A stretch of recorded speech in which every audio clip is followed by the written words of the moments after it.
for a movie that just made the movie look incredible? Like, just super excited to go see this movie. And then when you go see the movie, there's nothing from the preview in the actual movie. Maybe they showed all the funny parts in the preview and you're really excited to see it, and that's the only funny part of the movie. And you go and you're just super disappointed.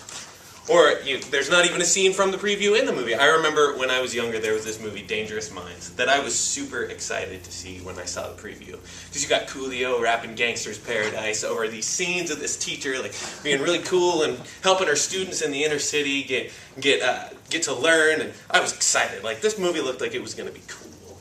And I went to see the movie with my friends.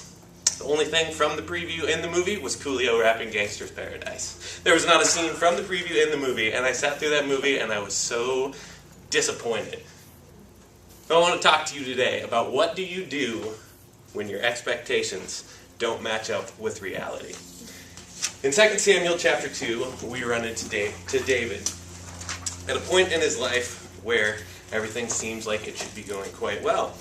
And in 2 Samuel chapter 2, verse 1 through 4, it says this. In the course of time, David inquired of the Lord, "Shall I go up to the towns of Judah?" he asked. The Lord said, "Go up." David asked, "Where shall I go?" "To Hebron," the Lord answered. So David went up with his 2 wives, Ahinoam of Jezreel, and Abigail, the widow of Nabal of Carmel. David also took his men who were with him, each with his family, and they settled in Hebron and its towns.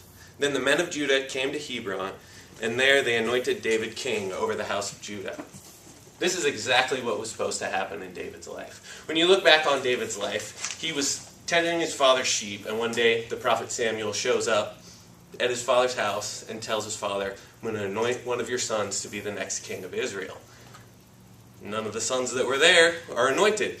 David's out tending the sheep, and they wait, and he gets called in, and Samuel sees him, and is like, well, this is the guy. So he pours oil over his head, and he's anointed king. And David can't do anything about it right then, because he's just a boy. And he goes on with his life, and his brothers go out to war with Saul, and David goes out to meet him and see how things are going and bring him some cheese, and he sees this guy Goliath, who's a giant, standing out there challenging the armies of Israel, like, "Come out and fight against me," and nobody will do it. David goes to Saul, and he's like, "I'll go do it." Takes some rocks and he throws a rock right through Goliath's head, and he leads Israel's army in this victory. And this is the beginning of David's career as an army leader, and he begins to be beloved by the people of Israel, and they sing songs about him, and comes into Saul's court, and he becomes one of Saul's armor bearers until Saul becomes jealous of how popular David's getting, and a couple times tries to kill him. And so David's got to run away and flee, and he ends up being surrounded by this group of ruffians that are kind of the outcasts, and they end up living in Philistine territories and running from Saul. And there's a couple of times that David had the opportunity to kill Saul, and he could have killed him and taken over the kingdom right there, but he refused to do it in the wrong manner and decided that he was going to not be the one to destroy the Lord's anointed. So he goes about doing everything right. Finally, it comes to a point where Saul goes out to war and he's killed in battle, and David has the opportunity to return home, and when he does, the people of Judah come and they anoint him to be the king.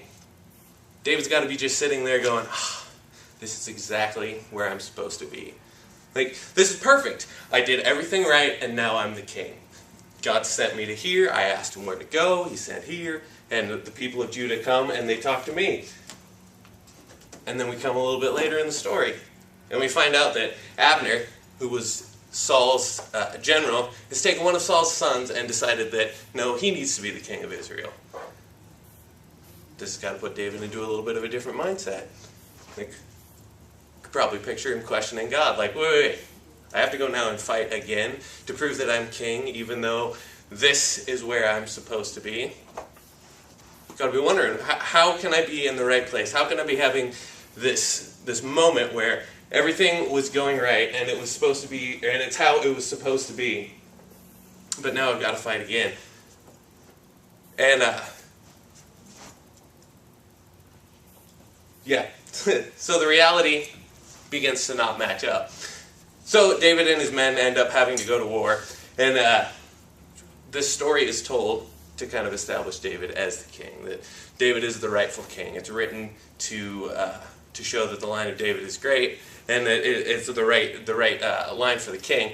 And so we would probably expect a quick victory for David, come out and these things are supposed to happen. This isn't exactly what happens. They meet up and they send 12 from each side to go and see if they can determine who is going to be the victors of this battle. And they come out, and each of the 12, they grab each other, and they all stab each other, and they all die. This is not exactly what was supposed to happen. And then we meet Joab's brother, Joab is the leader of David's armies, and we meet Asahel, and he's set up kind of as this guy that is a good warrior. He's fast, and he's chasing down Abner, and he's going to end the battle right there. Doesn't turn out that way. Abner kills Asahel. Joab and his brother, they chase Abner down, and they get him pinned down a little later in the story, and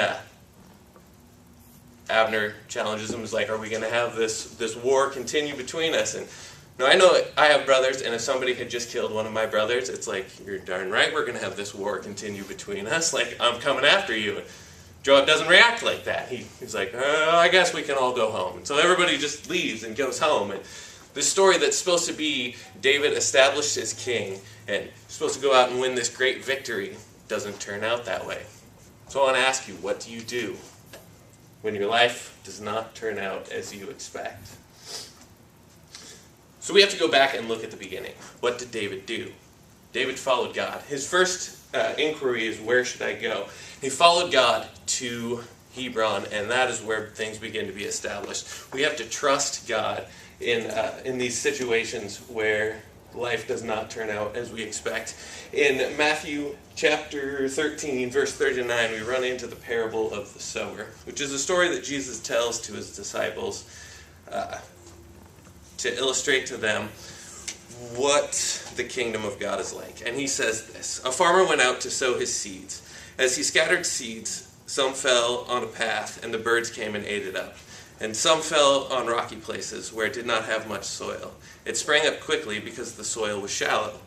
But when the sun came up, the plants were scorched, and they withered because they did not have any root.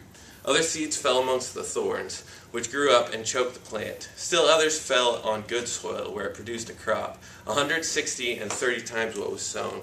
He who has ears, let him hear. Jesus tells this story, and the disciples are confused. So he explains it to them. And this is what the kingdom is like. He says that it's a word that goes out, and it goes into people's hearts. And some people, they don't accept it at all. And others accept it quickly, and it grows up, but they fall away before anything can come of it. But some of them falls amongst thorns. And these are the troubles of life. The things that come about that when you're in a place where you think things are going good, but then life happens. And there's people that can get choked by these things and forget where they're going. They'll take their eyes off of God. And then there's some that falls on good soil, that they grow up and they actually produce a crop for what they're supposed to have. A lot of times we can get into this mentality that when I follow Jesus, good things are supposed to happen. Like, my life's supposed to be easy, there's not supposed to be any problems, especially when you get into that situation where you feel like everything's right. You've come to school and it's the right place and you feel good. Or you just get a new job and it feels like it's the right place and things feel good. And we wonder, why does life happen?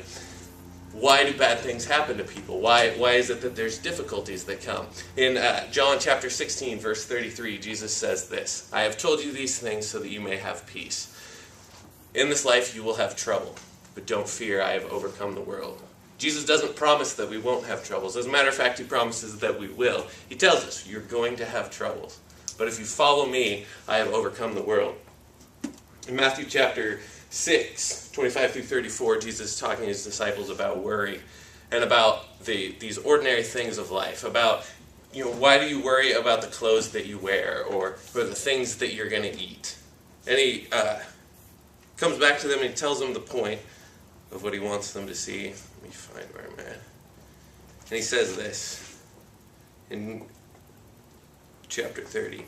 If that is how God clothes the grass of the field, which is here today and tomorrow is thrown into the fire, will he not much more clothe you, O you of little faith? Do not worry, saying, what shall we eat, or what shall we drink? What shall we wear? For the pagans run after these things, and your heavenly Father knows that you need them. But seek first his kingdom and his righteousness, and all these things will be added to you as well.